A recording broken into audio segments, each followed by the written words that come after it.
Welcome back to the Daily Fix. I'm Bonzinator, and today we have a lot to cover. Lucasfilm executive says Fortnite is the future of Star Wars storytelling. Hasbro releases pre-orders for one of the coolest toys out there for the cutest character around, and a look at Saros' Eclipse mechanic and gameplay. Let's get into it.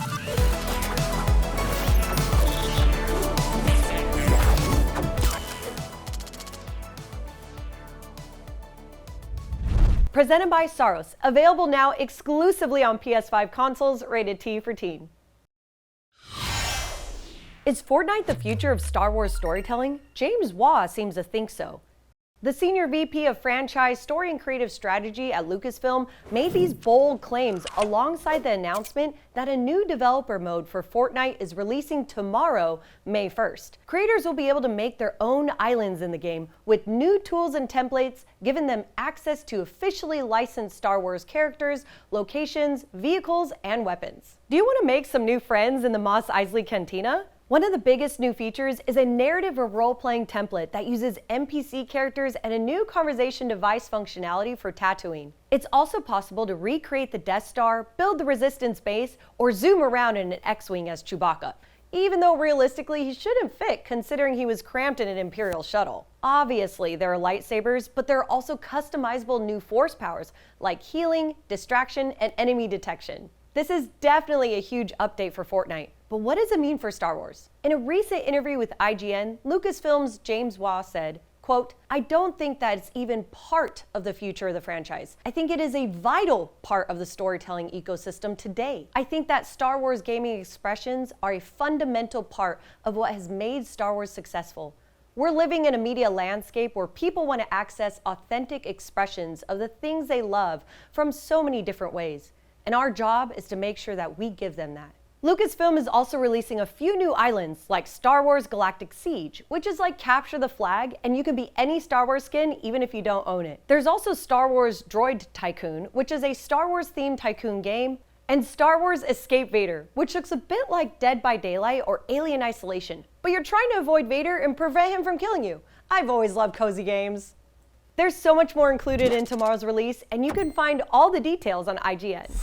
Fortnite wasn't the only one that jumped the gun on May the 4th reveals. Pre-orders began today for Hasbro's Ultimate Grogu, a first-of-its-kind animatronic 1-to-1 scale recreation. This beloved Star Wars character comes with 250 animations and sounds, 14 sensors, Beskar armor, a very cute little satchel, and yes, even Grogu's favorite cookie that he can move with the Force. You thought I was kidding? Grogu can sense when the cookie's nearby and starts getting excited. If you put it in front of him and double tap his head, he raises his arms and uses the Force to bring it closer. The cookie will actually begin to shake and show Grogu wants it in his belly. He can recognize it when you put it in his hand, and he'll even do chewing motions when you put it near his mouth.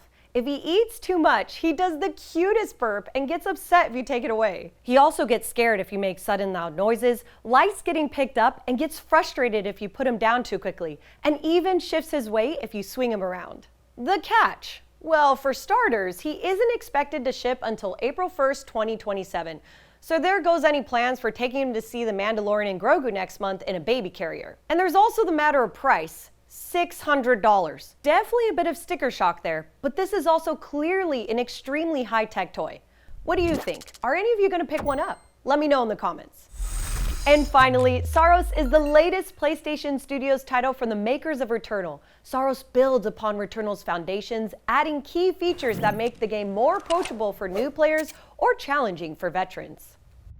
You'll journey into Carcosa in search of a missing person. Along the way, you'll face enemies, gather resources, and upgrade your weapons to prepare for bigger and tougher threats. In order to successfully clear an area, you'll need to call the Eclipse to fight a boss. But be careful, since all their enemies also get a power boost once the Eclipse arrives. The good news, you'll also get better rewards for taking on encounters during the Eclipse window, meaning even if you don't make it out in one piece, you'll still make some headway for your permanent progression. Ready to prove you can beat the Eclipse and conquer Carcosa? You can jump in right now in Saros, available only on PlayStation 5, rated T for teen. And that is your Daily Fix for Thursday, April 30th.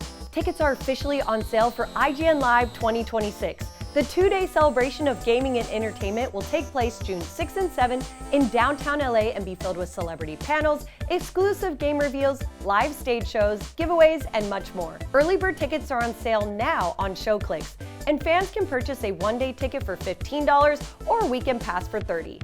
And if you're looking for something else to watch, check out IGN's The Final Preview for 007 First Light, where we take a look at the origin story of this Bond spy thriller releasing in May. I'm Bonds, and I'll see you next time.